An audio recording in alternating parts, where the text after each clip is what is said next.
This is Shoshanah Shear of BeAHappyMom.com, which is the women's division of Chesed Ve'emet. And in today's video, I'd like to bring to you another thought, another section on this book that we're learning together, written by Lori Palatnik and Bob Burg. It's all about the topic of gossip. And of course, we're not really wanting to learn how to gossip.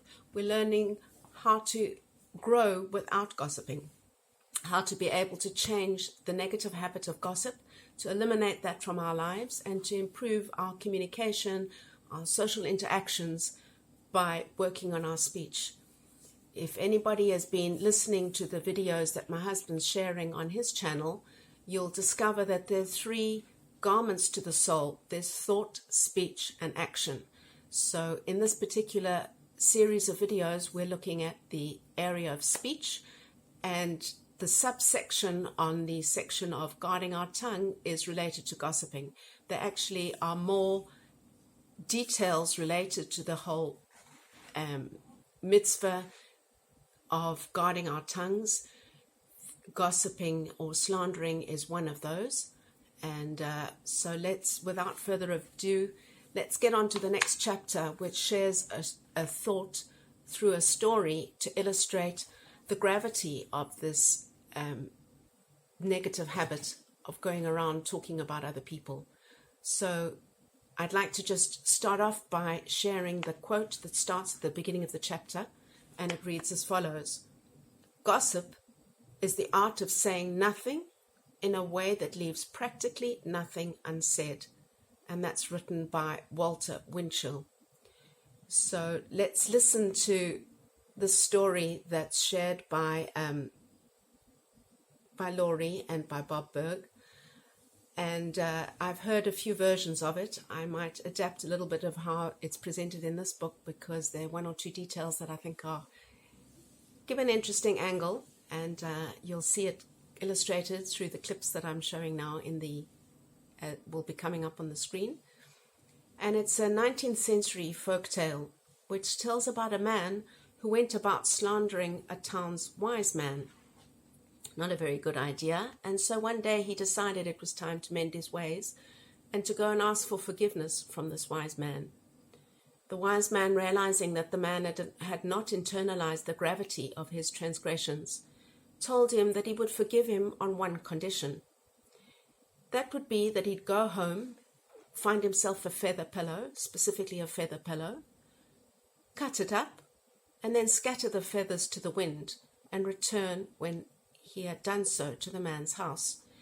The version that I heard said that he should take the feathers and deposit one at each of the doors of any of the people that he'd shared the negative speech about this wise man, the slander, the gossip, whatever it was that he'd said.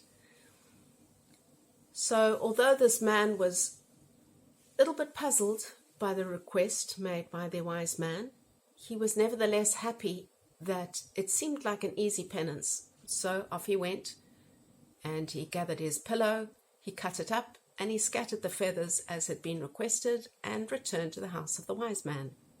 "Am I now forgiven?" he asked. "Just one more thing," the wise man said.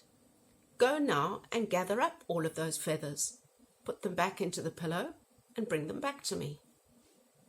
"That's impossible. The wind has already scattered them." "Precisely," said the wise man. And that illustrates for you how impossible it is to repair the damage done by your words. It's just as impossible as it is to recover the feathers.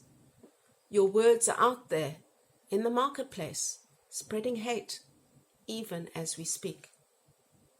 How interesting it is that as human beings we go about believing what other people say, listening to the news, reading the magazines, reading the tabloids, believing whatever it is that people say, and allowing whatever evil to take place.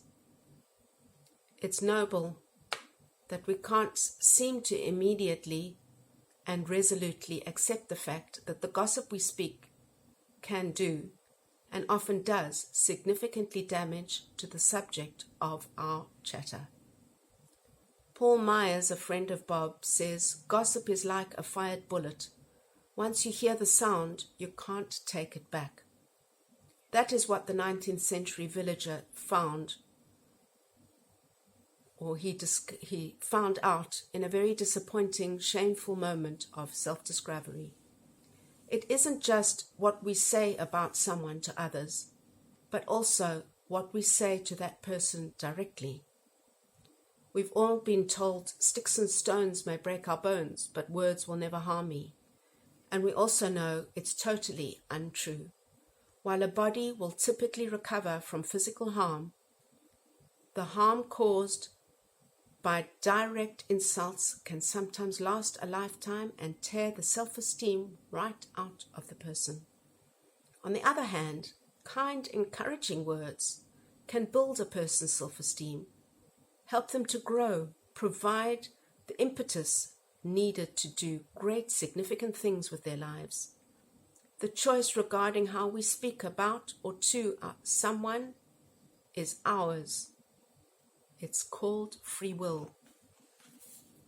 I hope that this little story has helped to give you a lot of food for thought, and I'd be interested to hear what it is that you learned.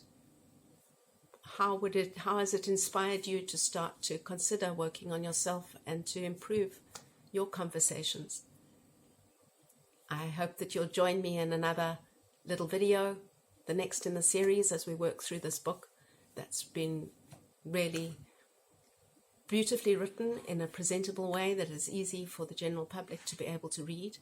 And once we've done so, I aim to go to learn a little bit more with you from the amazing writings of the Chafetz Chaim, who's named after one of his books written about guarding our tongues.